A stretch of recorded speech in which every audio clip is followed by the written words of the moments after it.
तो आ चुके हैं हम अपने लास्ट चैप्टर यानी कि chapter number 22 of ask and it is given. तो हमें काफी कुछ इस बुक के बारे में पता चला, लॉ ऑफ अट्रैक्शन के बारे में पता चला अब्राहम हिक्स से, जिन्होंने एस्थर को अपनी गाइडेंस दी और हमें हमारे तक ये पहुंचाया कि कैसे हम सोर्स से कनेक्टेड हैं, कैसे हमें सोर्स से कनेक्टेड ही रहना है, कैसे हमें अपने अंदर सिर्फ खुशियां ही देनी लानी है और खुशियां ही देनी है। हमें ये नहीं भूलना है कि हम एक सोर्स का पार्ट हैं, हम खुशियां लेने आए थे और खुशियां ही देने आए थे। जितना हम खुशियां बांटेंगे और खुशियां अपने अंदर से प्रवाहित करेंगे अपने अंदर, उतना ही हमारा बेटरमेंट होगा और उतनी ही जल्दी हम अपने जो भी गोल्स हैं उनको मैनिफेस्ट करेंगे। कल वाले चैप्टर में हमने 17 सेकेंड रूल पढ़ा। आज हम अपना जो नया चैप्टर है उसके बारे में चलते हैं और जानते हैं।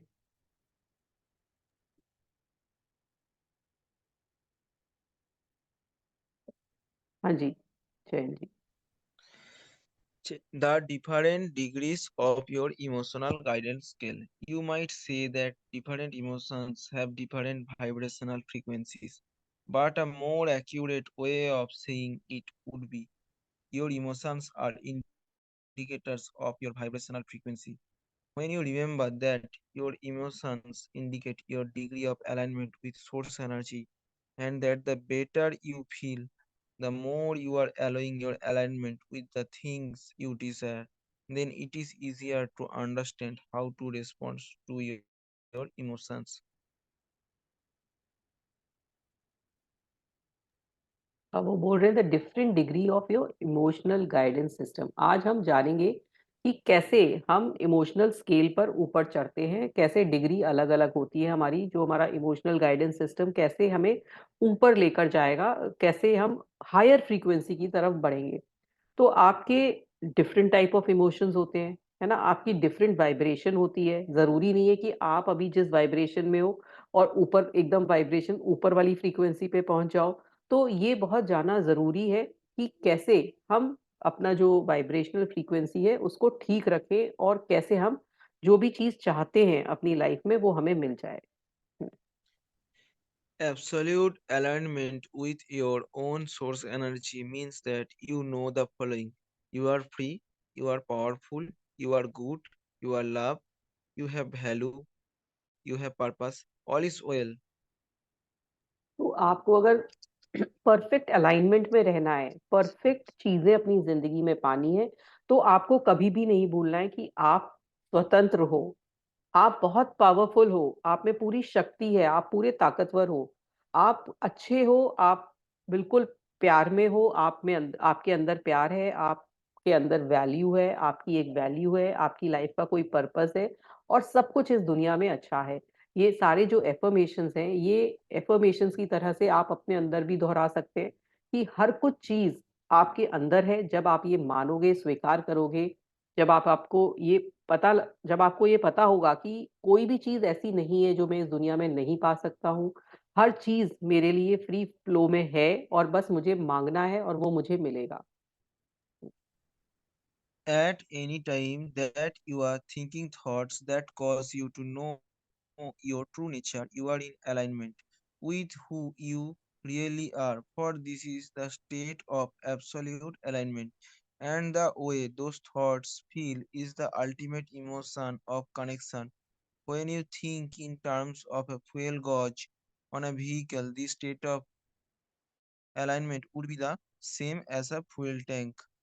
तो वो बोल रहे हैं कि at any time you are thinking the thought that cause you to know your true nature, you are in alignment with who you true. मतलब आपको जब पता है कि मेरा क्या इमोशन है इस समय, क्या मेरा इमोशनल स्टेट चल रहा है, तो आप अलाइनमेंट में ऑटोमेटिकली हो जाओगे या आपका अलाइनमेंट हो जाएगा। आपको पता है कि मैं अभी दुखी हूँ, कुछ देर तक मैं दुखी रहूंगा और मैं अब ऊपर चला जाऊंगा, मतलब मुझे दुखी नहीं रहना है, मैं इस दुख दुख वाली स्टेट को छोड़ूंगा और आगे बढ़ूंगा क्योंकि मुझे पता है। तो आप हो जाओगे जैसे आप चाहते हो। जब तक आपको पता नहीं था तो आपकी लाइफ किसी भी मोड़ पर जा रही थी। जैसे लॉ ऑफ अट्रैक्शन तो आपको तब भी दे रहा था, लेकिन आपको पता ही नहीं था कि ये कैसे हो रहा है। चाहे आप नेगेटिव सोच रहे थे तो नेगेटिव आ रहा था, पॉजिटिव सोच रहे थे तो पॉजिटिव आ रहा था। लेकिन अब जब आपको पता चल गया है तो आप जो भी सोच रहे हो उस स्टेट में जो भी आपका जो भी इंडिकेटर है कि आप खुशी हो आज, कम खुश हो, ज्यादा खुश हो, तो वो सब आपको पता चल गया है, तो आप उस तरह से मूव करते चले जाओगे। When you think in terms of a fuel gauge on a vehicle, this state of alignment would be same as full tank. जब आप full tank में हो जाओगे, मतलब जब आपकी जो टैंक है, मतलब व्हीकल का जैसे टैंक फुल होता है, तो वो अलाइनमेंट होता है कि मतलब आप कितनी भी देर आगे बढ़ सकता है, कितनी भी देर भाग सकता है, कहीं भी जा सकता है।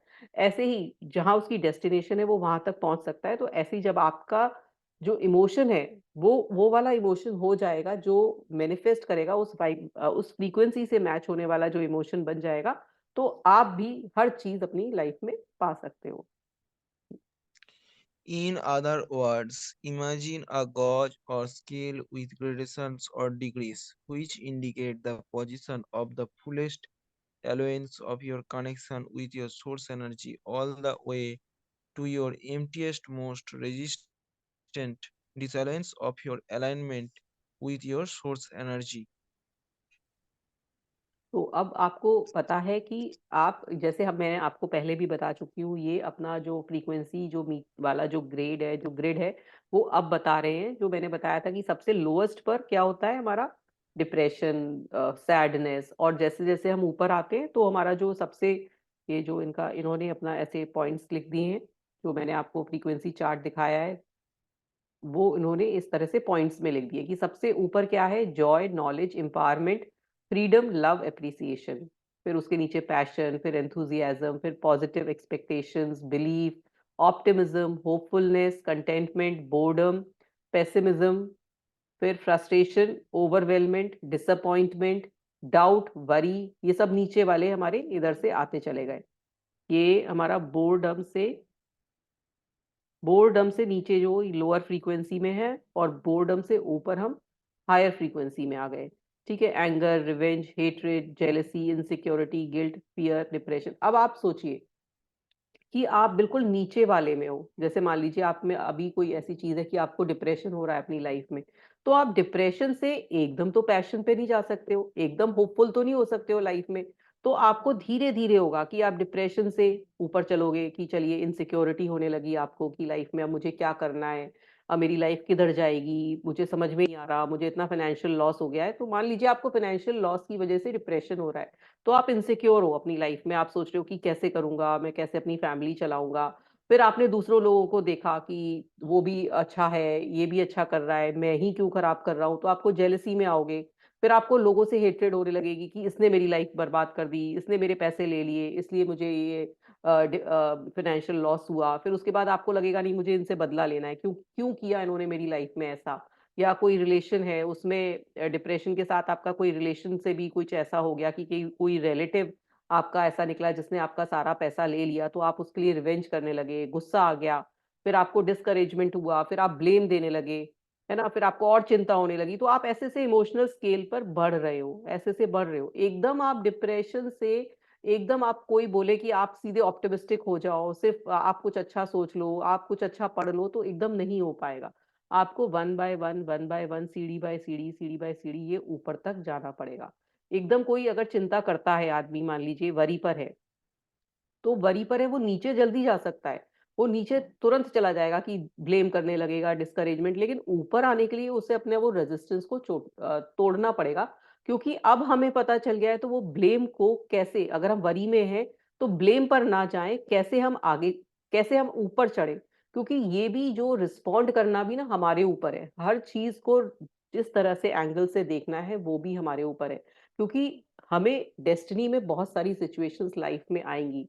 हमें ऐसा आएगा कि हमारी तबीयत भी खराब होएगी, हमें कोई परेशानियां भी आएंगी, हमारे को कोई दुख भी देगा, लेकिन हम उस सिचुएशन को कैसे हैंडल करते हैं ये हमारे ऊपर है। जो चीजें आएंगी वो लिखी हुई है, वो प्रारब्ध है, लेकिन हम कैसे उस सिचुएशन को हैंडल करते हैं वो हमारे ऊपर है। अगर हमें मान लीजिए कोई एक्सीडेंट हो जाता है, कोई एक्सीडेंट हो जाता है मेरी लाइफ में, मैं एक व्हीकल से जा रही हूँ, मेरा एक्सीडेंट हो गया, तो क्या मैं एक्सीडेंट में वहीं पड़ी रहूंगी? नहीं ना, कि मेरा तो एक्सीडेंट हो गया मैं वहीं पड़ी हूँ। नहीं, आप क्या करोगे, आप डॉक्टर के पास जाओगे, दिखाओगे, क्या हुआ है, फिर उसका बेटर वो लोगे, गाइडेंस लोगे। अब उसमें ही कोई इंसान है वो सिर्फ रोता रहेगा कि मेरी लाइफ में ये क्या हो गया, मेरा तो मान लीजिए उस एक्सीडेंट पे कोई हाथ को चोट आ गई और हाथ आपका एम्पुलेट करना पड़ा, हाथ निकालना पड़ा, तो एक पर्सन है कि उसको एज अ ऐसा जिंदा दिल लेगा कि नहीं ठीक है, मेरा एक हाथ तो निकल गया लेकिन मैं आगे बढ़ूंगा, मैं अपनी लाइफ में कुछ आगे करूंगा। एक पर्सन है कि वो रोता रहेगा। तो सिचुएशन दोनों की लाइफ में आनी थी, ये लिखा हुआ था, उसका पास्ट कर्मा था जिसकी वजह से ये लाइफ में आया, लेकिन अब मैं इसको कैसे डील करता हूँ, ये दोनों का अलग हो गया क्राइटेरिया, एक रो रहा है और एक नहीं रो रहा है। तो वो वैसे ही अपने कर्मा आगे बना रहा है और अपनी लाइफ को वो वैसे ही लेकर जा रहा है आगे। वो रोने वाला अपनी लाइफ में आगे रोने वाली चीजें ही अट्रैक्ट करेगा, और जो हंसने वाला है वो अपनी चीज में हंसने वाली चीजें ही अट्रैक्ट करेगा, ये फर्क है। तो धीरे धीरे आपका भी इसमें योगदान है कि आप डिप्रेशन से ऊपर बढ़ना चाहते हैं या नहीं, वरी से ऊपर बढ़ना चाहते हैं नहीं, हेट्रेड से ऊपर बढ़ना चाहते हैं नहीं, या आप उसी फ्रीक्वेंसी में वाइब्रेट करना चाहते हैं।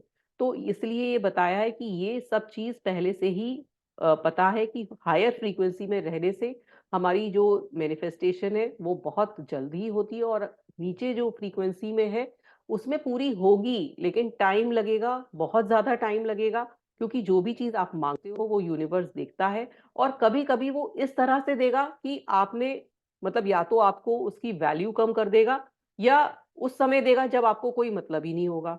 तो इस तरह से आप ये सोच के चलिए कि देगा वो हर चीज, लेकिन क्या तरीके से आपको चाहिए वो अब आपको पता चल चुका है। हाँ जी। Since the same words are often used to mean different things and different words are often used to mean the same things, these word labels for your emotions are not absolutely accurate for every person who feels the emotion. In fact, giving word labels to the emotions could cause confusion and distract you from the real purpose of your emotional guidance scale. तो आपके लिए हो सकता है किसी एक person के लिए बोर्डम कुछ और है, दूसरे पर्सन के लिए बोर्डम कुछ और है। तो हर के लिए इमोशंस भी डिफरेंट डिफरेंट तरीके से एक्ट करते हैं ना। जैसे मान लीजिए मेरे लिए अगर खुशी है तो मुझे लगता है कि आज मैं बहुत खुश हूं, तो ठीक है, मैं बस ऐसे बैठ के ना अपना टाइम वेस्ट करूंगी, और मेरे लिए ये बहुत खुशी का दिन होता है कि आज मुझे कुछ नहीं करना है तो मैं बहुत खुश हूँ। और किसी के लिए खुशी का दिन क्या होता है कि कहीं घूमने जाना है, किसी के संग बातें करनी है, या आउटिंग पे जाना है, तो ये हो गया। या किसी के लिए खुशी का होता है कि जंप कर रहा है वो, है ना, कि जंप कर रहा है जॉय से, कि बहुत खुश है, एक्साइटेड है।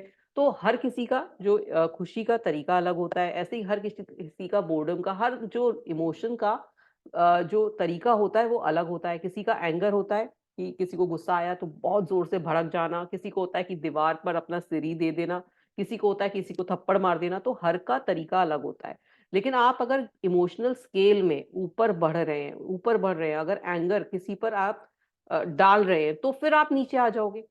अगर आप में रिवेंज आया, एंगर आया, आपने रिवेंज लिया किसी से, तो फिर आप नीचे आ जाओगे इमोशनल फ्रीक्वेंसी के जो मीटर है। तो आपको क्या करना है, जो भी इन फीलिंग्स में हो रहे हैं ना, इसको किसी और पर नहीं निकालना है, उसका तरीका कोई और ढूंढना है। अगर आपको एंगर आया भी, तो आप कुछ ऐसे तरीके देखिए कि जिससे आपको एंगर आए भी और खत्म भी हो जाए, क्योंकि कई बार ऐसा होता है कि आप अंदर ले लेते हो, वो एंगर नहीं निकालते हो दूसरों पर, क्योंकि वो गलत हो जाता है। और अपने अंदर उसको बार बार सोचना भी गलत होता है कि बार बार गुस्सा हो रहे हो और अंदर ही अंदर सोच रहे हो। उसको किसी भी तरीके से, या तो कोई हार्ड एक्सरसाइज कर लीजिए, या कोई जिमिंग वाली चीजें कर लीजिए, या कहीं बहुत तेज वॉक कराइए, तो ये एंगर तब भी कम हो जाता है। या कोई कोई बोलता है कि दीवार पर अपने हाथ मार लिए, या पंचिंग बैग होता है उस पर पंच कर लिया तो भी एंगर निकल जाता है। तो ये तरीका भी है अपने एंगर निकालने का। तो इमोशंस सबके अलग अलग तरीके से अपने इमोशनल गाइडेंस स्केल पर होते हैं। आप ये नहीं कह सकते कि मेरा एक्साइटमेंट का लेवल ये अलग है, या तुम अभी एक्साइटेड इसलिए अभी नहीं हुए हो क्योंकि तुम तो कूद फान नहीं रहे हो, तो कहाँ खुश हो तुम। तो हर का अलग अलग तरीका होता है हर इमोशन से रिलेटेड। हाँ जी। The thing that matters most is that you consciously reach for a feeling that is improved. The word for the feeling is not important. तो आपको बस ये पता होना चाहिए कि जो मेरी फीलिंग कल थी उससे मैं आज बेटर हूँ, वर्ड मैटर नहीं कर रहा है कि आप वरी है, डाउट है, फ्रस्ट्रेशन है, बोर्डम है, ये मैटर नहीं कर रहा है। कल से आप खुश थे या आप अपने इमोशनल मीटर में अपने आप को ऊपर देख रहे हो, तो यानी कि आप ठीक हो। कोई आपको अगर ये कहता है कि नहीं, कहाँ खुश हो तुम, कहाँ तुम दुखी हो, तो ये उसका मानना है।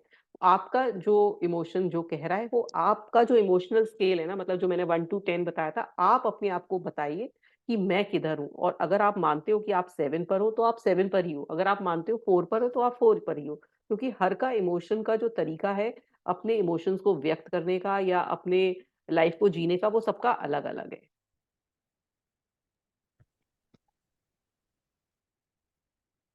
हम्म। An example of consciously moving up your emotional guidance scale. So something has happened in your experience that makes you feel terrible. Nothing sounds good. Nothing feels good.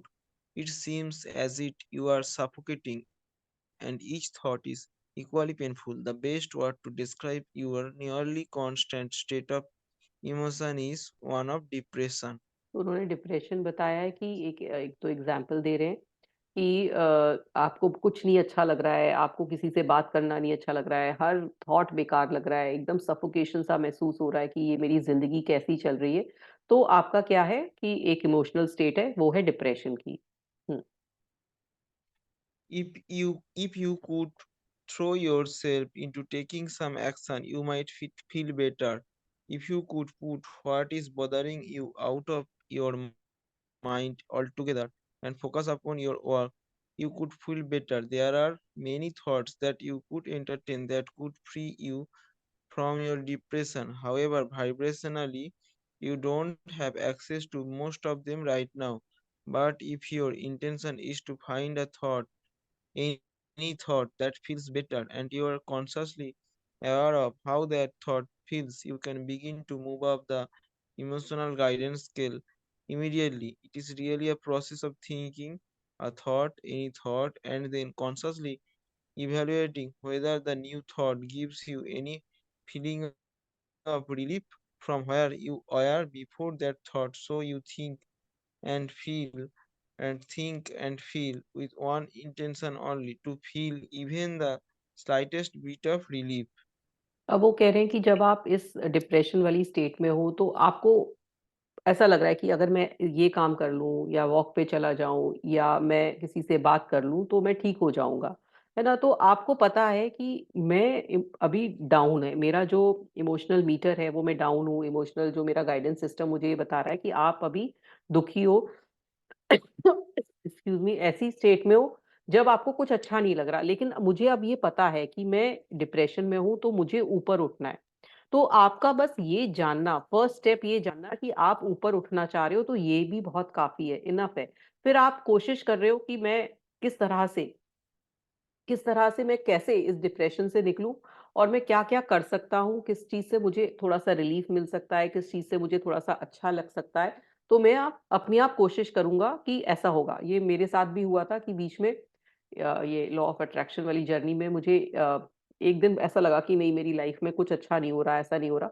तो लेकिन मुझे अब इस जर्नी का पता है, तो मैंने वो उसको अपने ऊपर वो नहीं एकदम हावी कहते हैं ना। पहले क्या होता था कि हाँ, 3 दिन 4 दिन चले गए, उसमें मैं सोच रही हूँ कोई गाने सुनती रहती थी डिप्रेसिंग से, और उनके संग की अच्छा लगता था मुझे, कुछ उस स्टेट में रहना भी एक अच्छा लगने लगा था कि हाँ, मैं दुखी हूँ, मुझे कुछ नहीं है मेरी लाइफ में, इस तरह से करके वो अच्छा लगने लगा था। तो लेकिन अब मुझे पता चल गया कि नहीं, ये मेरा ये जो मीटर है ये डाउन हो जाएगा, तो मुझे इस तरह से नहीं रहना है। और मुझे ये अब कुछ कोशिश करनी है कि मुझे इससे निकलना है। और वो तुरंत में शायद उसी दिन उसमें उस निकल गई उस थॉट से। क्योंकि कभी कभी लाइफ में हर किसी के आता है कि एकदम कोई चीज होती है या कुछ चीज भी नहीं होती है, कभी कभी आप ऐसे ही ऐसी स्टेट में पहुंच जाते हो जब आपको कुछ अच्छा नहीं लग रहा होता। तो आपको अब जब पता है, तो आप खुद कोशिश करोगे उससे निकलने की। Let us say that someone has said something that made you angry, or someone did not keep her word, and as you focus upon this angry topic, you notice that you do feel some relief from your depression. In other words, in the midst of this angry thought, you are no longer having any trouble breathing.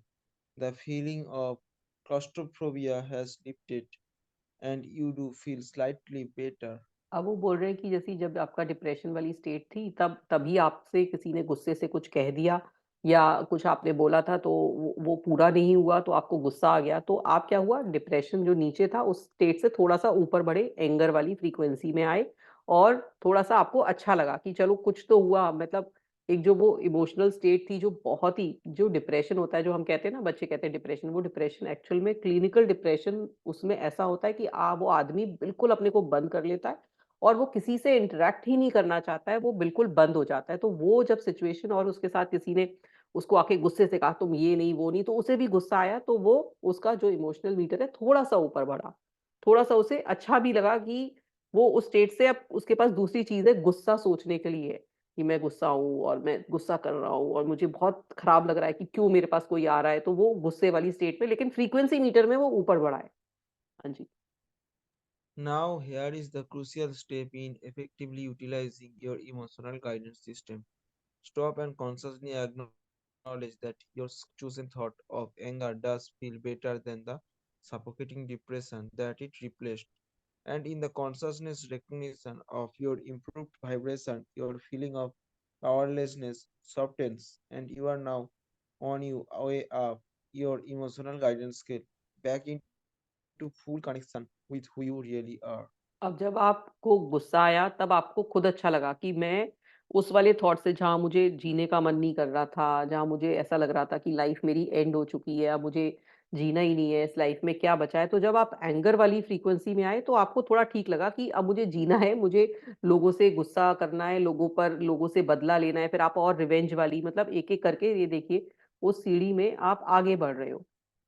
पहले आप ये यहाँ पर हो depression में, फिर आप इधर एंगर पे आ गए, रिवेंज पर, मतलब आप इधर आ गए, है ना? फिर उसके बाद आप ब्लेम में भी आओगे, दूसरों को ब्लेम करोगे कि तुम्हारी वजह से ऐसा हुआ। तो ये सब फ्रीक्वेंसी में आप ऊपर बढ़ रहे हो, तो धीरे धीरे ही बढ़ोगे आप, उस डिप्रेशन से धीरे धीरे ही निकलोगे। हाँ जी। Now, here is the crucial step in effectively utilizing your emotional guidance system. Stop and consciously acknowledge that your chosen thought of anger does feel better than the suffocating depression that it replaced. And in the conscious recognition of your improved vibration, your feeling of powerlessness softens, and you are now on your way of your emotional guidance scale back into full connection with who you really are. अब वो आप emotionally जब ये anger, revenge, blame में आ रहे हो तो धीरे धीरे धीरे आप इमोशनल स्केल पर बढ़ रहे हो, फिर जो इमोशनल गाइडेंस स्केल पर। हाँ जी। Why would anyone want to discourage my better feeling anger, often from a very resistant vibration such as depression or fear? You will have already instinctively, even unconsciously, discovered the pain relieving thought of anger. But there are so many who have convinced you that your anger is inappropriate. But of course, they are not inside of you, so they cannot feel the improvement that the angry thought really is, that they often counsel against your anger, only to leave you back in your former state of depression. But when you consciously know that you have chosen an angry thought and that it has brought you relief, then you can consciously know that you can move from the angry thought to a less resistant one, such as frustration, and then up the emotional guidance scale, you go right back into your full alignment. अब वो बोल रहे हैं कि जैसे कि आपको, आपने किसी पे गुस्सा किया, है ना? जब आप गुस्से वाली स्टेट पर हो गए, जैसे आप डिप्रेशन में हो, फिर आपको गुस्सा आया, आपको, आपने किसी पर गुस्सा कर दिया, यहाँ से गुस्सा किसी पर निकाल दिया, तो वो उसने आपको कुछ बोला करा, कुछ आपसे ऐसा कहा कि नहीं आपने ये गलत किया, तो फिर आप धीरे धीरे नीचे आ गए, फिर आपको उससे हेट्रेड होने लगी उस पर्सन से, है ना? जेलसी होने लगी, इनसिक्योरिटी, गिल्ट आ गया कि मैंने क्यों बोला उससे, है ना? फिर आप नीचे आ गए। तो आपको अपना एंगर निकालना नहीं है ना? और जो एंगर आपके अंदर आया है वो आप सोचिए कि अगर आप डिप्रेशन वाली स्टेट है तो आप ऊपर बढ़े हैं। और मोस्टली मैंने जो अपने आसपास जो भी इस तरह की डिप्रेशन वाली स्टेट में होता है तो वो पर्सन ज्यादा गुस्सा करता है, वो एक्चुअल में गुस्से वाला हो ही जाता है जो डिप्रेशन में होता है, क्योंकि उसको हर बात पे गुस्सा आ रहा होता है, यानी कि अभी मुझे ये समझ में आया कि वो एक्चुअल में तो फ्रीक्वेंसी मीटर पे ऊपर जा रहा है। तो सामने वाले को भी ये समझना चाहिए कि अगर ये एंगर में है तो यानी कि वो अपने डिप्रेशन से निकलने के लिए खुद ही कोशिश कर रहा है ना? तो ये समझा रहे हैं कि ये जो डिप्रेशन भी अगर उसको हो रहा है और वो ऊपर कोशिश कर रहा है, तो फ्रीक्वेंसी मीटर में ऊपर हो रहा है, और लेकिन क्योंकि अभी आपको पता है, तो आपको किसी पर गुस्सा नहीं निकालना है। अगर आप निकालोगे तो फिर अपने इमोशनल गाइडेंस सिस्टम में आप नीचे आ जाओ। हुँ।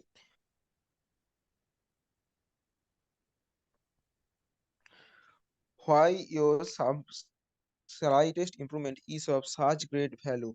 हुँ। When you are consciously aware of where you are and you also know where you would like to be, and you have a means of understanding whether or not you are pointed in the direction of where you want to be, then nothing can keep you there. The seeming lack of control of your life experience is mostly because you do not realize in which direction you are headed. Without a conscious realization of your own emotions and what they mean, you often move away from where you really want to be. अब वो बोल रहे हैं कि आप क्योंकि अभी aware हो, है ना? कि आपको कहाँ जाना है, कैसे जाना है, किधर जाना है। जब आपको ये नॉलेज हो चुकी है, तो आप अपनी लाइफ़ को खुद कमांड कर सकते हो, खुद आगे लेके जा सकते हो, है ना? कैसे किस डायरेक्शन में लेके जाना है या इधर जाना है, तो मुझे पता है, मैं कॉन्शियस हूँ बिल्कुल। मेरे इमोशंस किधर जा रहे हैं, वो मुझे पता है। आज मैं दुखी हूँ, तो मुझे दुखी में नहीं रहना है। मैं आज बहुत खुश हूँ, तो मुझे इस खुशी में ही बरकरार रखना है और आगे जाना है। बीच-बीच में मेरे दुःख आते जाएँगे, ऐसे-ऐसे सिचुएशंस आएँगी जिन पर मुझे ज़्यादा फ़ोकस नहीं करना है। जो लाइफ़ में एडवर्स मेरी सिचुएशन आएँगी, उन पर फ़ोकस ना करके मुझे अपनी खुशी वाली सिचुएशन में ही रहना है। तो ये अब मुझे पता चल गया है, तो मैं वैसे मुझे एक्ट करना है। हुँ। There are many words that are used to describe emotions, but there are really only two emotions. One feels good and one feels bad. And every incremental place along the emotional scale only indicates the degrees of the alliance of the powerful, pure, positive source energy. The fullest state of connection, which feels like joy, love, appreciation, freedom, or knowledge, is really speaking to your own feeling of self empowerment, and the fullest scale of disconnection, which feels like despair, grief, fear, or depression, is really speaking to your own feeling of disempowerment. तो वो बोल रहे हैं कि 2 ही feeling होती हैं, या तो आप गुड फ़ील कर रहे हो या बैड फ़ील कर रहे हो, है ना? उससे ज़्यादा कुछ होता नहीं है। ये एंगर और ये सब हम अपने ऐसे ही डिस्क्राइब कर रहे हैं, पर अगर आप खुश हो, तो यानी कि इमोशनल मीटर में आप ऊपर हो। अगर आप दुखी हो या कोई भी फ्रस्ट्रेशन है, गुस्सा है या जो भी है आपको, तो आप इमोशनल मीटर में डाउन हो। जितनी भी नेगेटिव चीज़ों में हो, तो आपका इमोशनल मीटर डाउन है ना? और अगर आप खुश हो, लव फ़ील कर रहे हो, फ्रीडम, पावर, है ना, विलिंगनेस, एक्सेप्टेंस ये फ़ील कर रहे हो, तो आप ऊपर हो। वहीं आप गिल्ट, शेम, फ़ियर, डिप्रेशन ये फ़ील, सैडनेस ये फ़ील कर रहे हो, तो आप नीचे हो। तो सिंपल 2 चीज़ें ये आप अब जज कर चुके हो कि आपको अच्छी तरह से पता हो चुकी है कि अब आप हमेशा ये ध्यान रखिए कि आगे आपको किस तरह से मूव करना है। अगर मैं लोअर फ्रीक्वेंसी में हूँ, तो धीरे-धीरे मुझे ऊपर जाना है और उसी फ्रीक्वेंसी में जाना है जहाँ पर मैं जिसके लिए आया हूँ, खुशी के लिए आया हूँ, तो मुझे उसी फ्रीक्वेंसी में वाइब्रेट करना है। हुँ। There is tremendous value when you are able to deliberately cause even the slightest improvement in the way you feel, or even in that small emotional improvement, you may have regained a measure of control. And even though you may not have fully exercised your control to bring yourself entirely back into full connection with your full power, you no longer feel powerless, and so you trek back up the emotional scale is now not only possible but it is relatively easy. तो अब आपको पता चल चुका है कि जब मैं इमोशनल स्केल पे नीचे जाऊँगा, तो कैसे मुझे ऊपर आना है, क्या मुझे करना है जिससे मैं अपने इमोशनल स्केल पर बरकरार रहूँ, वही खुशी वाली स्टेट पे रहूँ। तो जब-जब मैं डगमगाऊँगा, जब-जब मैं इधर-उधर होऊँगा, तो मैं अपने आप को अलाइन कर लूँगा और मैं अपने इमोशनल स्केल पर ऊपर चलता चला जाऊँगा।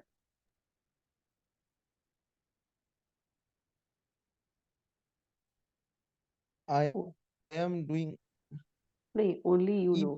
only you know if choosing anger is appropriate for you. If a severely depressed person could consciously discover the relief of an angry thought, and more important, would consciously recognize that he has deliberately chosen the angry thought, he would immediately regain a sense of his own power and his depression would lift. Now, of course, it is important that he doesn't remain in his place of anger, but from that angry place, he now has access to the relieving thoughts of frustration. तो वो बोल रहे हैं कि जब कोई person depressed है और वो एंग्री हो रहा है, या मान लीजिए मैं डिप्रेशन में हूँ और मैं एंग्री हो रही हूँ, तो मुझे अब पता चल रहा है कि अगर मैं एंग्री हूँ, अगर मैं गुस्से में हूँ, तो मैं फ्रीक्वेंसी मीटर में ऊपर बढ़ी हूँ, और एंग्री जब मैं होंगी, गुस्सा होंगी, तो मैं उसके आगे फ्रस्ट्रेट होंगी, तो मैं और ऊपर बढ़ूंगी। तो ऐसे ही जब हमारे आसपास इर्द गिर्द कोई ऐसा इंसान है जो डिप्रेशन में है, तो आप अगर वो गुस्सा करता है, तो आप अच्छा मानिए, उस साइन को अच्छा मानिए कि एटलीस्ट वो फ्रीक्वेंसी मीटर में ऊपर तो बढ़ा। वो फ्रीक्वेंसी मीटर में नीचे नहीं है, अब वो ऊपर तो बढ़ा। अब वो और ऊपर बढ़ेगा अगर आपने उस पर्सन को, उस गुस्से वाले पर्सन को आपने ये कह दिया कि नहीं तुम गलत हो, ये गलत हो, तो फिर वो नीचे डिप्रेशन में आ जाएगा। वो फिर नीचे डिप्रेशन में आ जाएगा। इसलिए उसकी स्टेट को रहने दीजिए। उसमें कहते हैं ना कि थोड़ा-सा उसको अपीज़ करिए, उसको उसकी हाँ में हाँ मिलाइए और उसको ऊपर जाने दीजिए इमोशनल मीटर में। तो ये शायद जो साइकोलॉजिस्ट होते होंगे वो इस तरह से ही निकालते होंगे जो डिप्रेशन है। हाँ जी। There are many who do not yet understand the vibrational content of emotions or even what an emotion is or its reason for being, who counsel with great forcefulness against the projection of anger. For most people do not enjoy being in the presence of someone who is angry, and most would selfishly prefer that the angry person return to their former state of powerless depression because their depression is usually turned inward, while their anger is often thrust outward toward whoever is nearby. तो जब हम कोई depressed person है वो angry होता है, तो कई लोग तो उसके एंगर को इजीली ले लेते हैं, है ना, कि इजीली मान लेते हैं ठीक है ये गुस्सा हो रहा है। जैसे एक मदर है ना, उसका बच्चा गुस्सा होता है तो इजी ले लेती है, ठीक है कोई बात नहीं, और वो भूल भी जाती है। वही कोई और का गुस्सा होता है तो वो ही पर्सन नहीं ले पाता है। तो ये डिफरेंट डिफरेंट प्रोजेक्शन है। तो अगर आपके पास कोई डिप्रेस्ड पर्सन है और अगर वो गुस्सा होता है, तो चुपचाप उसका एंगर जो भी है, गुस्सा है, उसे ले लीजिए, क्योंकि वो अब इमोशनल मीटर पे ऊपर जाने की कोशिश कर रहा है। वो खुद ही अच्छा लग रहा है उसको, क्योंकि जब वो गुस्सा हो रहा है तो डिप्रेशन से जो उसकी जो ट्रॉमेटिक फीलिंग थी उससे वो ऊपर जा रहा है, उस स्केल में अच्छा लग रहा है। तो उसको उस स्टेट पे रहने के लिए उसका जो भी गुस्सा है उसको सहन कर लीजिए कि ठीक है, वो कह रहा है कहने दीजिए। तो इस तरह से वो बता रहे हैं कि डिप्रेशन में एक तरीका है निकालने का, क्योंकि काउंसल करने का यही तरीका है कि उसको उस एंगर वाली पोज़ीशन पे रहने दीजिए, क्योंकि फिर वो और ऊपर बढ़ेगा, नहीं तो फिर वो नीचे आ जाएगा। Someone outside of you doesn't know if your chosen thought of anger is an important improvement for you. Only you know by the relief that you feel the appropriateness of any thought until you decide that you are going to guide yourself by the way you feel. You can make no steady progress toward your own desires. अब मैं, क्योंकि मुझे पता चल गया है law of attraction और ये सब इमोशनल गाइडेंस स्केल है, वो मुझे पता चल गया, और मुझे कभी डिप्रेशन वाली फीलिंग हो रही है, तो मुझे किसी पर गुस्सा आया, तो मुझे ये पता होना चाहिए कि मैं फ्रीक्वेंसी मीटर पे ऊपर हूँ और मुझे किसी पर निकालना नहीं है। मुझे किसी और तरीके से अपने गुस्से को किसी और चीज़ों पे निकाल देना है, भले ही किसी पिलो पर पंच करके निकाल दें या कुछ एक्सरसाइज करके, तेज एक्सरसाइज करके निकाल दें। तो ऐसे निकालेंगे तो आप इमोशनल मीटर पे ऊपर चलते चले जाएंगे। हम्म। I am doing my best to make the best of it. Then those who are watching you might feel better if they understood that you have no intention of remaining in your state of anger. If they knew that your greater plan is to move through your anger and then through frustration, through overwhelmment, to optimism, to belief, and onward to your knowing that all is well, they might be more patient with where you are right now.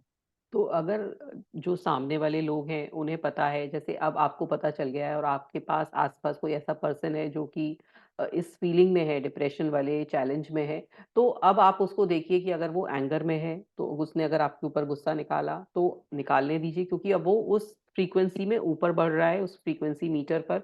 वो उसके बाद frustration में आएगा, frustration के बाद ओवरवेलमेंट में आएगा, फिर ऑप्टिमिज्म में आएगा, और फिर वो पूरा खुशियों में आ जाएगा, धीरे धीरे धीरे करके, जब आप उसकी हर चीजों में साथ देंगे। तो I am doing my best to make the best of it, क्योंकि अगर मैं हूं डिप्रेशन में तो मुझे ये पता है कि मुझे कैसे कैसे निकलना है। तो इस तरह से फ्रीक्वेंसी मीटर में हम स्टेप बाय स्टेप ही बढ़ते हैं। जब हम नीचे वाली फ्रीक्वेंसी में है, तो ऐसा नहीं है कि मैं नीचे वाली फ्रीक्वेंसी से सीधा ऊपर पहुंच जाऊंगी। मुझे धीरे धीरे स्टेप बाय स्टेप ये लेना होगा प्रोसेस, और तभी मैं ऊपर पहुंचूंगी। फिर मुझे वो उस स्टेट में ही रहना है। कभी कभी ऐसा भी होगा कि जब आप पूरे जॉय में है, हैप्पीनेस में, फिर आपके ऊपर पास कुछ ऐसी चीजें आएंगी जो आपको नीचे लेकर जाएंगी। लेकिन क्योंकि अब आपको ऊपर रहना आ गया है, अब आपको वहीं सर्कुलेट करना आ गया, तो आप नीचे गिरेंगे फिर ऊपर आ जाएंगे। तो ये चीजें हमें ध्यान रखनी है। हाँ जी। The key to regaining your wonderful feeling of personal empowerment and control is to decide right now, no matter how good or how bad you are feeling, that you are going to do your best to make the best of it. Reach for the best feeling thought that you have access to right now. And as you do that again and again in a short period of time, you will find yourself in a very good feeling place. That is just the way it works. तो जब आपको ये पता चल जाएगा, कि पता चल गया है कि कैसे अच्छी फीलिंग में रहा जाता है, कैसे स्टेप बाय स्टेप आगे बढ़ा जाता है, तो अब आप कोशिश करते रहेंगे कि आप जब भी नीचे गिरेंगे, एक सीढ़ी नीचे गिरे तो आपको सीढ़ी ऊपर चढ़ना आ जाएगा, और फिर ऊपर चढ़ना आ जाएगा, और फिर ऊपर चढ़ना आ जाएगा।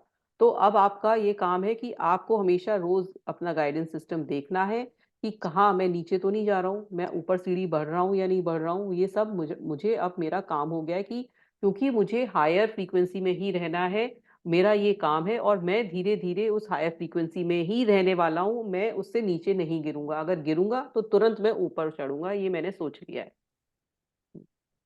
If I can get there emotionally, I can get anywhere.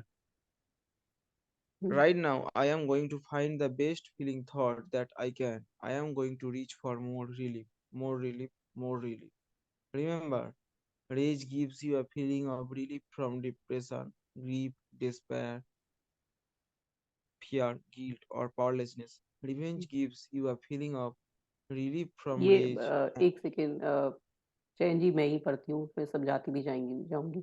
Right now I am going to find the best feeling thought that I can. अब मुझे, मेरा काम क्या है कि मैं अब अपने लिए राइट फीलिंग, राइट थॉट, है ना, जो मुझे सोचना है, जिस फीलिंग में मुझे रहना है, अब मेरा काम यही है कि मैं उसी स्टेट में रहूंगा, है ना। और I am going to reach for more relief. मैं हमेशा खुश, रिलीव्ड ही फील करूंगा। और मुझे हमेशा ये याद रखना है कि अगर मुझे गुस्सा आता है, rage give me the feeling of relief, क्योंकि अगर मुझे गुस्सा आ रहा है तो मुझे वो रिलीफ किससे कर रहा है, डिप्रेशन से मेरे, है ना, जो भी मेरा दुख है, परेशानी है, फियर है, गिल्ट है, तो मैं उससे ऊपर वाली फ्रीक्वेंसी में जा रहा हूँ। गुस्सा ठीक है, मतलब इनके अकॉर्डिंग गुस्सा ठीक है, क्योंकि मैं ऊपर वाली फ्रीक्वेंसी में तो जा रहा हूँ।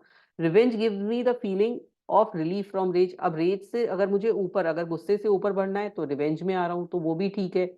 और रिवेंज से ऊपर आगे बढ़ना है तो वो एंगर, मतलब एंगर से ऊपर आगे बढ़ना है तो वो रिवेंज है। फिर रिवेंज से ऊपर क्या है, ब्लेम है। ब्लेम से ऊपर ओवरवेलमेंट है। उसके बाद इरिटेशन है। उसके बाद पेसिमिज्म है। अब आप देखिए आप किस वाली फ्रीक्वेंसी में यहाँ पर है। अगर आपको इरिटेशन है तो आपको फिर पेसिमिज्म होगा, होपफुलनेस, ऑप्टिमिज्म, और पॉजिटिव एक्सपेक्टेशन, ऐसे जॉय, इस तरह से आप ऊपर बढ़ते चले जाएंगे।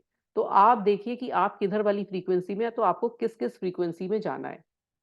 उसके बाद एंड है, Joy gives you the feeling of relief from positive expectation.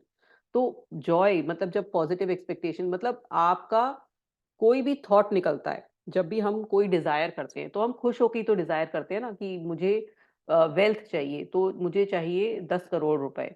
तो मैंने खुशी में ही मांगा ना, मैंने कोई दुख में तो मांगा नहीं। 10 करोड़ रुपए मैंने खुशी में ही मांगे, मैंने मांग लिया खुशी में, तो वो खुशी वाली फीलिंग आ गई। लेकिन उसके बाद मैं डाउट, फियर में आ जाती हूँ। मैंने मांगा मुझे एक पेन चाहिए, तो मैंने खुश होकर मांगा है। तो हर चीज, जब भी हम कोई चीज मांगते हैं ना, वो हम खुशी में ही मांगते हैं। तो पॉजिटिव एक्सपेक्टेशन से हमें खुशी वाली फीलिंग में ही रहना है। तो इस तरह से ये एक एक सीढ़ी बाय सीढ़ी हम चढ़ते चले जाएंगे, और हम हायर फ्रीक्वेंसी में चले जाएंगे। अब आगे पढ़ेंगे। In time and with practice, you will become very adept at understanding what your emotional guidance system is telling you. Once you make a determined decision to continually reach for the relief that an improved emotion brings, you will find yourself feeling good most of the time and allowing into your experience all the things you desire. तो Attention to how you are. जब आपको ये पता चल जाएगा कि आपको किस चीज़ से शांति, रिलीफ मिल रही है, तो और अब आपको पता भी चल गया है कि इमोशनल गाइडेंस सिस्टम से कैसे मुझे पता करना है कि मैं किस वाली फ्रीक्वेंसी में हूँ और धीरे-धीरे मुझे कैसे जॉय वाली फ्रीक्वेंसी पे ही जाना है। क्योंकि मेरा जो अचीवमेंट है, मैं जो करने निकला हूँ, वो जॉय करने निकला हूँ। तो उसको कैसे मैं धीरे-धीरे उस वाली स्टेट पे जाऊँगा, यह मुझे पता चल गया और मैं वो वहीं पर मेरा क्या है ना मेरा अब ध्येय क्या है लाइफ का? मेरा लाइफ का ध्येय है कि मुझे जॉय चाहिए। अब आप छोड़ दीजिए कि मुझे वेल्थ चाहिए, मुझे रिलेशनशिप चाहिए। अभी प्रेज़ेंट में आप ये देखिए कि आपको क्या चाहिए, सिर्फ़ खुशी चाहिए। जब आपको खुशी मिल जाएगी ना, तो आपको सब चीज़ मिल जाएगा। तो आपका पहला जो फर्स्ट स्टेप ऑफ मैनिफेस्टेशन है, वो है कि खुशी चाहिए मुझे। जब आप खुशी को पा लेंगे, तब फिर और चीज़ों को दिमाग लगाइए क्योंकि वो और चीज़ें ऑटोमैटिकली आपके पास अपने आप आ जाएँगी जब आप खुशी वाली स्टेट में पहुँच जाओगे। तो इसलिए पहले खुश रहना बहुत ज़रूरी है लाइफ़ में। हुँ, Attention to how you are feeling is the necessary in order to understand everything that is happening to you. How you feel and the feeling of relief that you discover as you reach for better feeling thoughts is your only true measurement of what you are attracting into your experience. तो अब आपका काम है कि सिर्फ़ अच्छी feeling को सोचना, अच्छे और खुशियाँ अट्रैक्ट करेंगे। खुशियाँ कैसे अट्रैक्ट होती हैं? जब आप औरों को खुशी देंगे, तो अपने आप और खुशी मिलेगी। जब आप औरों की सेवा करेंगे, औरों के बारे में अच्छा सोचेंगे, तो आपको और खुशियाँ ऑटोमैटिकली मिलती हैं। ग्रैटिट्यूड देंगे, ग्रैटिट्यूड में क्या कर रहे हैं आप? दूसरों के लिए ही खुशियाँ ही दे रहे हैं, दूसरों को आप थैंक यू बोल रहे हैं, तो कहीं न कहीं वो वाइब्रेशन उन तक जा रही है, तो उनको भी खुशियाँ दे रही है। तो ऐसे वाइब्रेशन मन की सेवा कर रहे हैं। तो आप जैसे भी जितनी ज़्यादा मन से सेवा करेंगे, उतना ही खुशियाँ आपकी लाइफ़ में आएँगी। जब भी आप कोई जब चीज़ मैनिफेस्ट करते हैं लाइफ़ में, जब उसको कहते हैं ना कि बहुत उसके लिए आपके पास कुछ ऐसी फीलिंग हो रही होती है कि मुझे ये चाहिए ही चाहिए, मुझे मतलब किसी भी मान लीजिए कोई रिलेशनशिप है, आप चाह रहे हैं कि मुझे मेरा किसी से रिलेशनशिप अच्छा हो और आप उसके लिए ऐसे मरे जा रहे हैं कि नहीं मुझे तो चाहिए, चाहिए, वो रिलेशनशिप कभी ठीक नहीं होगा। वो कभी ठीक नहीं होगा जब आपको एक उसके लिए ना मतलब एक बहुत ज़्यादा एक्सपेक्टेशंस है कि बहुत ज़्यादा ये होगा ही होगा। आपको एक्सपेक्टेशंस इतनी रखनी नहीं है, आपको सिर्फ़ जॉय वाली में रहना है। स्पेशली रिलेशनशिप में या कोई भी चीज़ आप मैनिफेस्ट करेंगे, मेरे पास पैसा क्यों नहीं आ रहा है, मेरे पास इतना कमी है। तो वो जो यू मतलब आप यूनिवर्स को क्या साइन दे रहे हो कि आपके पास इसकी कमी है।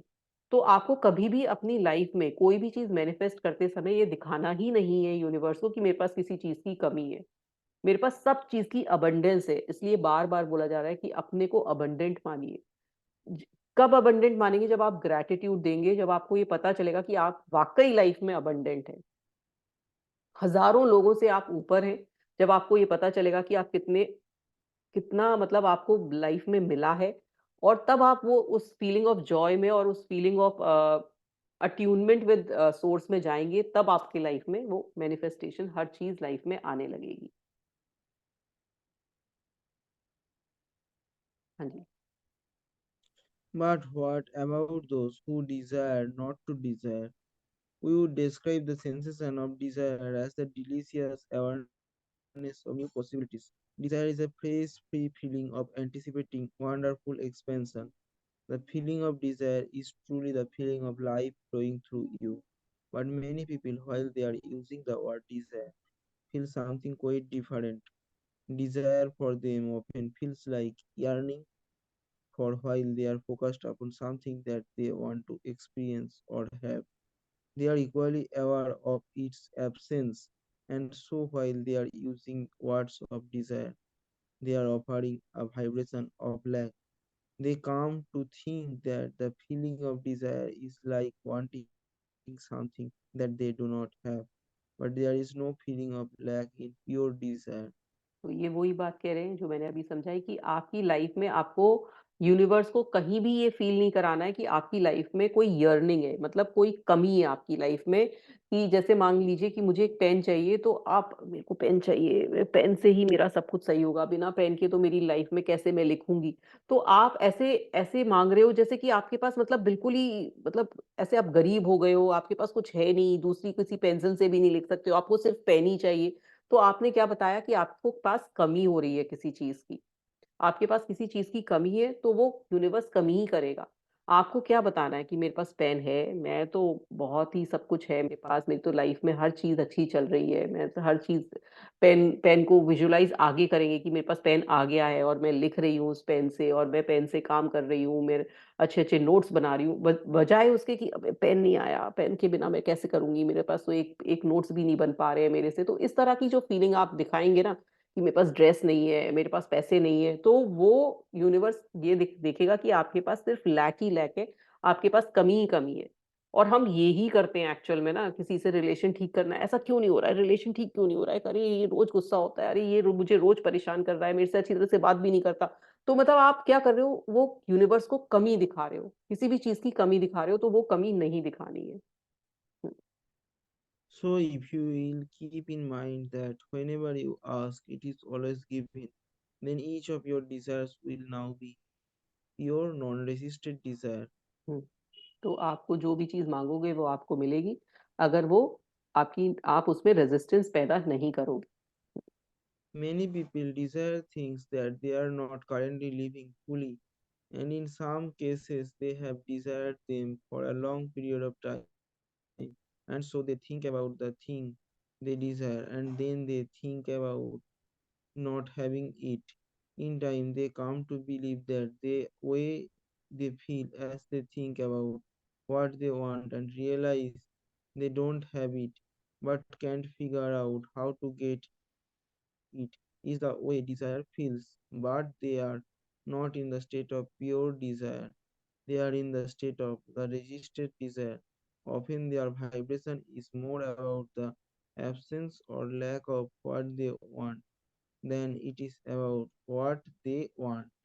तो हम लोग डिजायर तो करते हैं, है ना, डिजायर कर दी हमने, कोई भी बड़ी चीज कर दी, छोटी चीज कर दी, और फिर हम डाउट में आ जाते हैं, तो हम क्या करते हैं, खुद ही रेजिस्टेंस पैदा कर देते हैं, खुद ही हम अपने जो वाइब्रेशन है उसको अलाइनमेंट में नहीं करते हैं जो हमें चीज चाहिए। खुद ही बार बार सोच लेते हैं कि मान लीजिए 10 करोड़ रुपए सोचे, तो कहाँ कहाँ है मेरी किस्मत में, कैसे आ सकते हैं, मैंने तो काम नहीं कर रहा, मैंने तो कुछ भी देखा नहीं, कैसे चलूंगी। एक्शन तो मैं लूंगी, मतलब मेरा मेरा बिना एक्शन के तो 10 करोड़ नहीं आएंगे, लेकिन मेन बात है कि पहले ही डाउट में आ गए। एक्शन तो आपको पता है, क्योंकि आपने 10 करोड़ मैनिफेस्ट किया है, तो कहीं ना कहीं आपको ऐसा लेना पड़ेगा एक्शन, मेहनत भी करनी पड़ेगी, लेकिन डाउट तो नहीं करिए, डाउट तो नहीं करिए, आप डाउट ही कर देते हो पहले ही। जो कोई चीज आपके पास आनी भी होगी ना, वहीं रोक देते हो, वहीं रोक देते हो। कोई रिलेशनशिप है, अगर वो ठीक भी होना होगा ना, तो पहले ही डाउट में, ये कहाँ आदमी सही हो सकता है, ये कहाँ औरत ठीक हो सकती है, तो ऐसी है ऐसी ही रहेगी। तो आपने रेजिस्टेंस तो पहले ही पैदा कर दिया, आप चाहते भी हो उस पर्सन से ठीक करना, फिर भी आप उसके बारे में ये बोल देते हो ये ठीक नहीं हो सकता, इसकी तो लाइफ ही, ये पर्सन ही शुरू से ऐसे था मेरे साथ, ये कहाँ ठीक होगा। तो आपने रेजिस्टेंस तो खुद ही पैदा कर दिया ना, पहले तो खुद ही मैनिफेस्ट किया मेरा इस पर्सन से रिलेशनशिप अच्छा हो जाए, और फिर आपने ये बार बार ये बोल दिया इसकी तो ये तो ऐसा ही था, इसने मुझके संग मेरे साथ ऐसा ही किया था, कहाँ से होगा। तो वो हो ही नहीं सकता। ऐसे ही आप हेल्थ में भी यही करते हो, मान लीजिए आपको कोई बीमारी हो गई, ये कहाँ ठीक हो सकती है, मैं तो अच्छी तरह से इलाज नहीं करा रहा हूँ, मेरे पास पैसे नहीं है, कैसे ठीक होगा। तो आपने इतनी सारी चीजें अपने आप ही रेजिस्ट करके उसको अपने पास से आने से रोक देते हो। हाँ जी।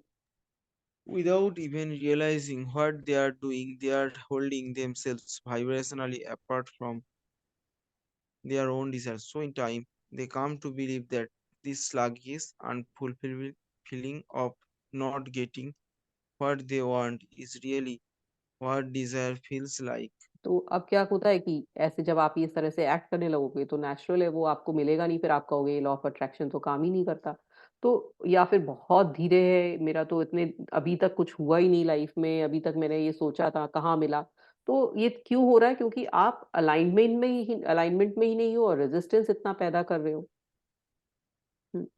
There have been some who have said to us, Abraham, I have been taught that it's not appropriate for me to have any desires. I have been taught that the state of desires will keep me from being the spiritual being that I am supposed to be, and that my state of happiness depends upon my ability to release all desires. We reply, but is not your state of happiness or your state of spiritually a desire? अब वो बोल रहे हैं कि कई लोग हमसे बोलते हैं कि अब्राहम देखो कि मुझसे तो ये कहा गया है कि हमें डिजायर नहीं रखनी चाहिए, हमें कुछ चीज मांगनी नहीं चाहिए भगवान से, हमें ऐसा ये काम ही नहीं करना चाहिए, क्योंकि अगर हम स्पिरिचुअलिटी के पाथ पे जाते हैं तो हमें डिजायर नहीं रखनी चाहिए, हमें तो सिर्फ अच्छी बस खुशियों को ही ढूंढना चाहिए, खुशी में ही रहना चाहिए। और मेरा तो यही अब आज से धर्म है कि मैं स्पिरिचुअल रहूंगा। तो अब्राहम कह रहे हैं क्या ये डिजायर नहीं है कि आपको स्पिरिचुअल रहना है, आपको हैप्पीनेस लेनी है, तो ये भी एक डिजायर है। तो कोई भी अगर स्पिरिचुअल आदमी भी ये कह रहा है या कोई ये कह रहा है कि मेरी तो कोई डिजायर नहीं है, तो ये भी एक डिजायर है। तो डिजायर तो हम हर सेकंड हर पल पैदा करते हैं, हर चीज से related. We are not here to guide you toward or away from any desire. It's our work to help you understand that you are the creator of your own experience, that your desires will naturally be born from your experience in this environment, in this body. It's our desire to assist you in coming into perfect alignment with Source so that you can then achieve the creation of your desires. वो बोल रहे हैं कि हम आपको कोई इन Dzire से दूर या पास करने नहीं आए हैं, या या आपको ये बताने नहीं आए हैं कि कौन सी डिजायर अच्छी या ये डिजायर है या नहीं है। हम तो सिर्फ आप जो डिजायर हर पल हर क्षण करते हो उससे आप कैसे पा सकते हो वो बताने आए हैं हम। We understand why some would suggest that if you would release your desire, you would feel better because the negative emotion that you are feeling is due to the vibrational difference between your current vibration and the vibration of your desire. But releasing desire is the hard way to go about bringing yourself into alignment because the entire universe is poised to help you give birth to yet another new desire. So, a much easier way to come into alignment with your source and therefore to feel better is to work on releasing your resistance. तो वो बोल रहे हैं कि बार बार आपके साथ ऐसा होगा, कई लोग ऐसा कहेंगे कि आप डिजायर करके छोड़ दो, भूल जाओ, है ना। तो जब आप भूल जाओगे तो एक नई डिजायर फिर आपकी लाइफ में आ जाएगी, फिर एक नई आ जाएगी, उसको भूल जाओगे। तो इससे अच्छा है कि आप पहले परफेक्ट अलाइनमेंट में हो, खुशियों में रहो, और फिर उस डिजायर के बारे में सोचो, तो वो डिजायर ऑटोमेटिकली आपके पास आने लगेगी।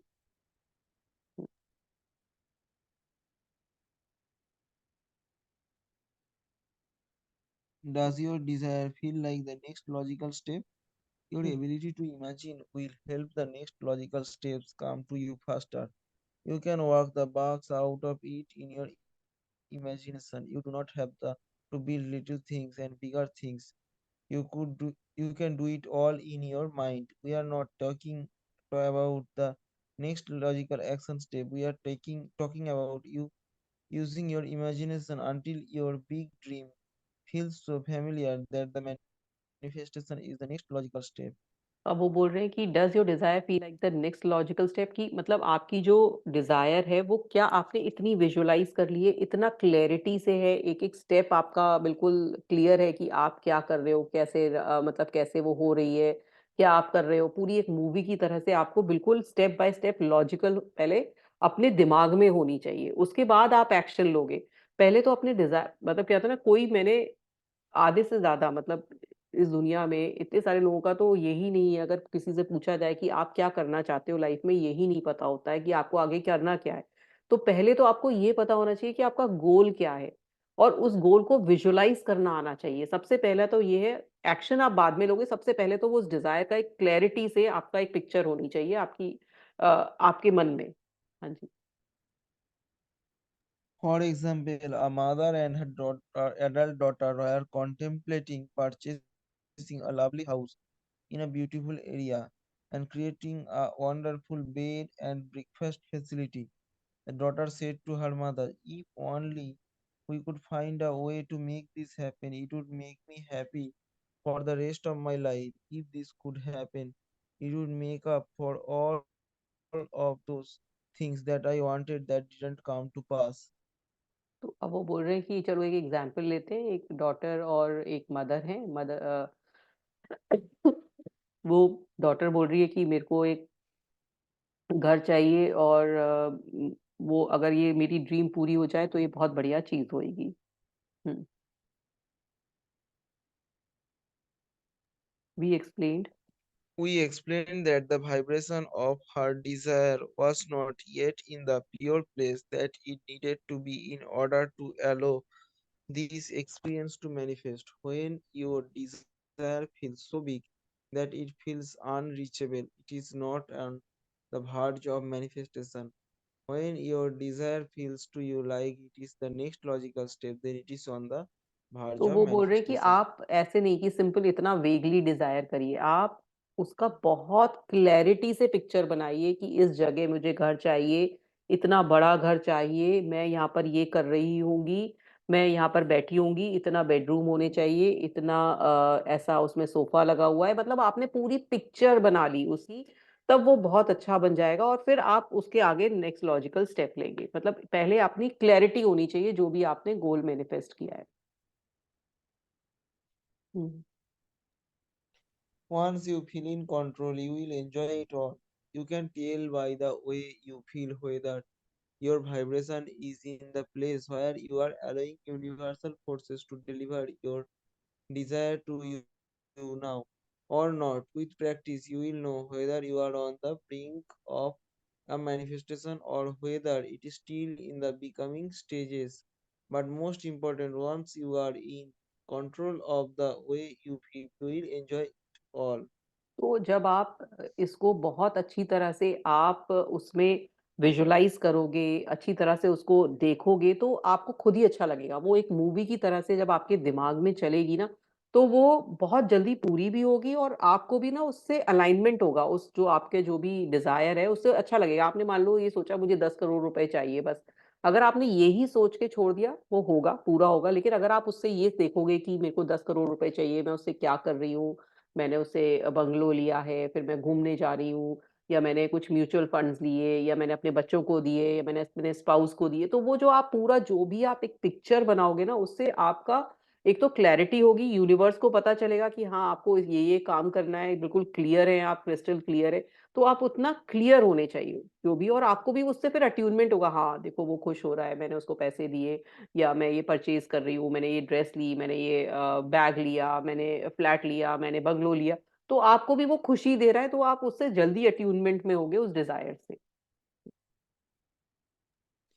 You will enjoy your exposure to the variety and contrast that helps you identify your desire, and you will enjoy the sensation of your own desire, which is being launched from your own valuable perspective and is flowing from you. वो यही कह रहे हैं कि जब आपको इतना clarity visualisation की होगी, तो आपको और अच्छा लगेगा कि अरे मैं ये ऐसे कर रही हूँ, मैं घूमने गई हूँ, मैं पूरा वर्ल्ड टूर लगा रही हूँ, मैं यहाँ बीचेस पे जा रही हूँ, मैं माउंटेन्स पे जा रही हूँ। तो आपको जब इतना इतना कुछ देखोगे ना, तो अपनी आप खुशी होने लगेगी, और अपनी वो जो विश से आप अलाइनमेंट में होने लगोगे।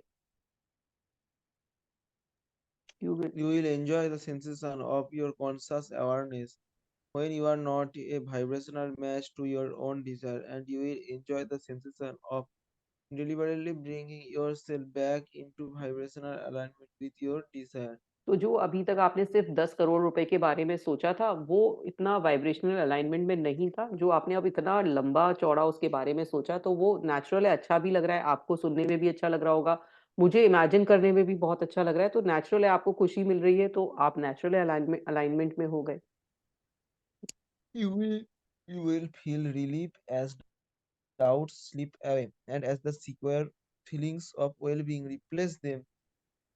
तो अब आपको वो जो डाउट थे वो सब चीजें भी हट जाएंगी जब आप इतना विजुअलाइज करने लगोगे, और वो जो वेलबींग अपने अपने आप आने लगेगी।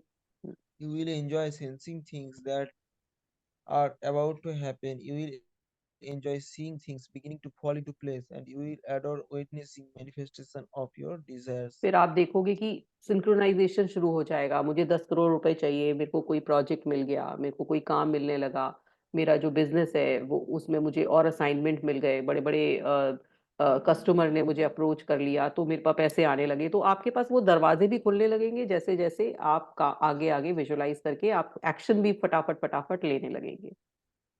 You will reveal in the conscious awareness that you have deliberately molded your desires into being in as real a way as if you had created a statue with the clay in your own hands. तो वो कह रहे हैं जैसे आप एक कच्ची मिट्टी से एक स्टैच्यू बनाते हैं, उस तरह से ही आप अपनी डिजायर का भी स्टैच्यू बना रहे हैं और वो धीरे धीरे वो स्टैच्यू पूरा हो रहा है, देखेंगे आप।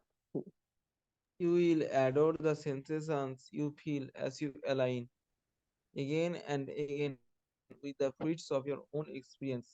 तो जब आप The देखेंगे, entire जब, हाँ जी, हाँ जी, आगे पढ़ लीजिए।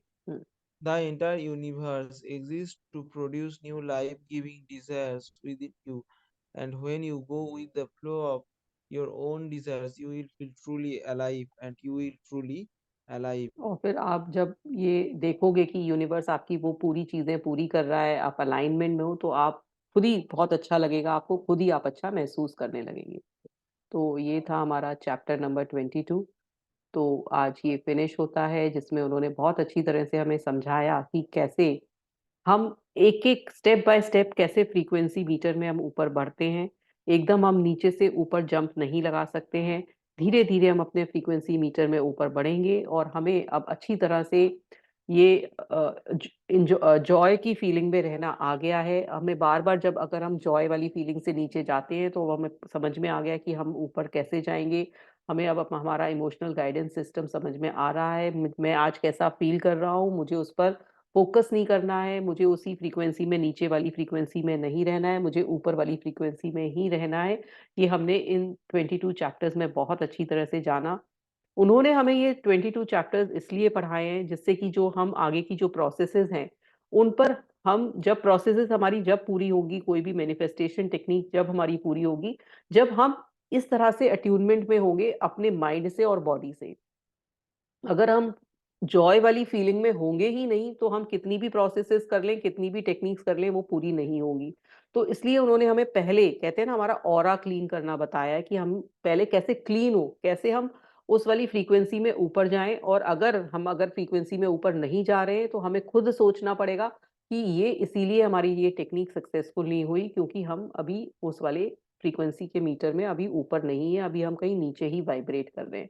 तो मैं चाहूंगी कि आप लोग डेली ग्रैटिट्यूड लिखिए, daily feeling of Joy, appreciation अपनी लाइफ में रखिए, जिससे जो भी हम आगे प्रोसेस करें वो हमारी तुरंत पूरी हो और अच्छी तरह से पूरी हो। जो भी हम लाइफ में चाहें हमारा अच्छी तरह से पूरा हो, क्योंकि हम अभी तक बहुत सारी बुक्स पढ़ते आए हैं, अभी तक हमें ये पता चल चुका है और इस बुक ने तो हमें शायद स्पिरिचुअली भी काफी ग्रो कर दिया कि कैसे हम सोर्स से कनेक्टेड हैं, कैसे हम इस लाइफ में सिर्फ जॉय पाने आए थे। हम किसी को जज करने नहीं आए थे, किसी की लाइफ में इंटरफेयर करने नहीं आए थे, किसी से और मदद मांगने नहीं आए थे। हम अपने आप में ही पूर्ण हैं। तो बहुत कुछ जाना और बहुत कुछ समझा। तो थैंक यू अब्राहम हिक्स और एस्थर हिक्स की, इतनी अच्छी उन्होंने बुक लिखी और हमें इतनी सारी जानकारी मिली। अभी किसी को अगर कुछ पूछना है तो पूछ सकते हैं।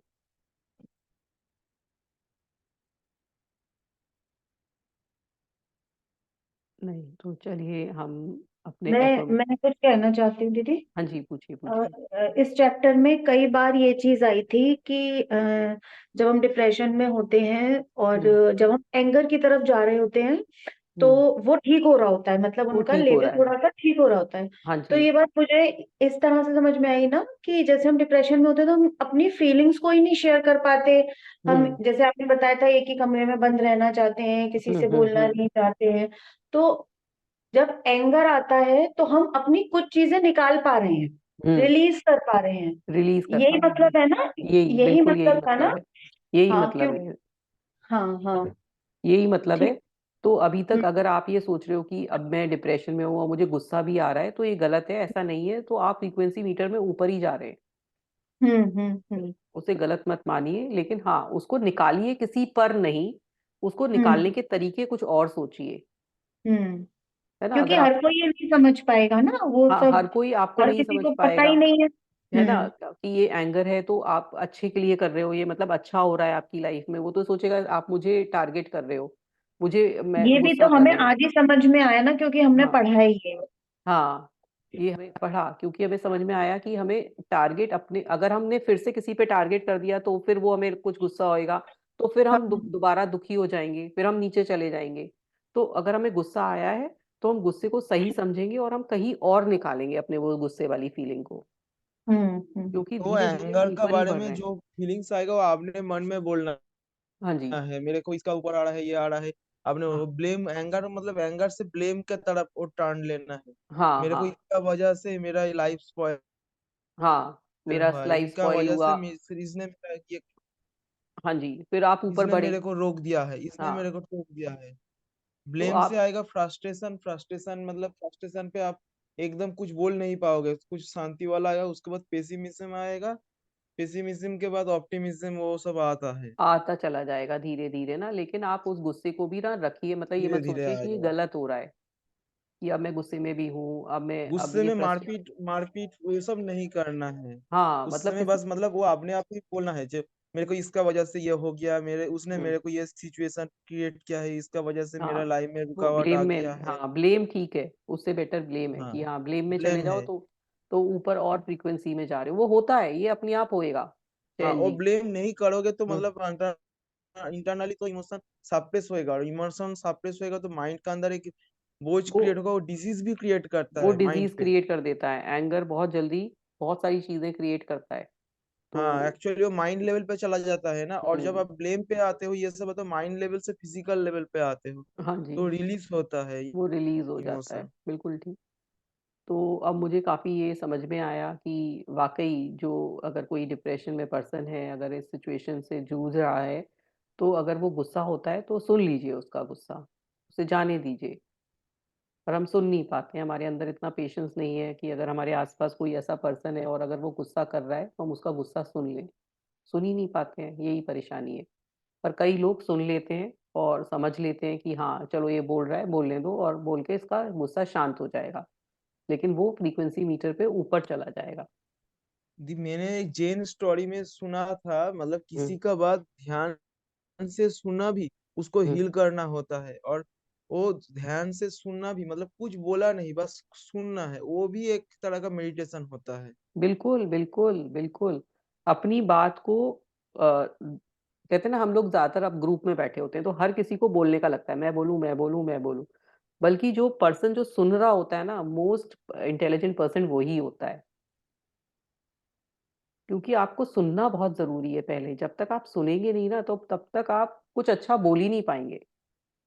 एक प्रॉब्लम बहुत फेस होती है दीदी, हाँ कि जी। जब हम पढ़ रहे होते हैं, सुन रहे होते हैं, तो हाँ हमारे हाँ। जब दिमाग में फीड होता है ना, तब तक चीजें याद रहती हैं। हम्म। लेकिन बीच बीच में ना भूल जाते हैं कि हाँ हमें सुनना है, मतलब हम भी बोलने लगते हैं। हम मतलब बोलने ये, लगते हैं। हम्म। हाँ, इस चीज को कैसे, ये फिर हमें अपने आप को ही फीड करना पड़ेगा। ये फीड करना पड़ेगा अपने आप में कि आप चुप रहिए, और लोग भी उन्हीं लोगों को लाइक करते हैं जो कम बोलते हैं। जो कम बोलते हैं वो 4-5 बार के बाद, जैसे सब लोग बोल गए और फिर एंड में बोला, वो उसको पर्सन लाइक करता है। जो बार बार बोलता है ना, हर चीज में बोल रहा है, हर चीज में बोल रहा है, उसको थोड़ा इरिटेशन ही लगने लगती है लोगों को। तो किसी की बात सुनना, जो चैन जी कह रहे हैं, ये बहुत जरूरी है। अगर किसी की कोई दी बात उसके लिए ही तो माइंडफुलनेस रहना पड़ेगा, मतलब जो चीज बोला जा रहा है प्रेजेंट में, उसको इतना ध्यान में मगन होके सुनना पड़ेगा। वो पिछला हम्म। दिन जो, मतलब हम लोग का इधर जो था ना, वो हम्म। उसका नाम उनका नाम भूल गया, जो सीनियर आदमी था हम लोग हम्म। का हम बीच में, हाँ जी। उसने ही तो बोला, मतलब माइंडफुल होके इतना पढ़ना पड़ेगा, इतना सुनना पड़ेगा, हाँ हम जी। लोग को हर चीज में ध्यान लाना पड़ेगा। अंकल अंकल आते हैं ना, वो आ जाए नहीं है। हाँ जी। आज नहीं है जी। हाँ जी, तो वो यही है, माइंडफुल होकर सुनना। जैसे एक बच्चा आपको कोई सुनाने आता है ना चीज, जैसे पेरेंट को कोई बच्चा सुनाने आता है कि आज मम्मी मैंने अपने स्कूल में ऐसा ऐसा किया और मैंने ऐसी शैतानी की, आज मैंने क्लास बंक की। तो आप सुनते नहीं हो, आप इमीडिएटली आंसर करते हो, क्यों की बंक? बहुत गलत बात है बंक करना। तो आपने बच्चे को सुना ही नहीं, उसने बात पूरी ही नहीं करी, क्या हुआ, उसने कितना एंजॉय किया बंक करके, क्या क्या उसने किया, वो कुछ नहीं सुना। आपने सिर्फ अपना कंक्लूजन दे दिया क्यों बंक की, वो बच्चा आएगा ही नहीं आपको अगले बार से बताने के लिए। तो सुनना बहुत जरूरी है किसी की भी बात, और बहुत गहरे रूप में कि वो बताना क्या चाह रहा है, वो आपसे शेयर क्या करना चाह रहा है। हम सुनते ही नहीं है, अपना कंक्लूजन दे देते हैं सबसे पहले कि हम, हमारी लाइफ में ऐसा हुआ, किसी ने अपनी लाइफ के बारे में बताया तो अपनी लाइफ के बारे में बताने लगते हैं। तो सुनना बहुत जरूरी है चयन जी, ये बहुत अच्छी चीज है, अगर कोई डेवलप कर ले तो बहुत अच्छी बात है। और ये हर किसी को डेवलप भी करना चाहिए। तो जी। आइए एफर्मेशंस बोलते हैं संग में।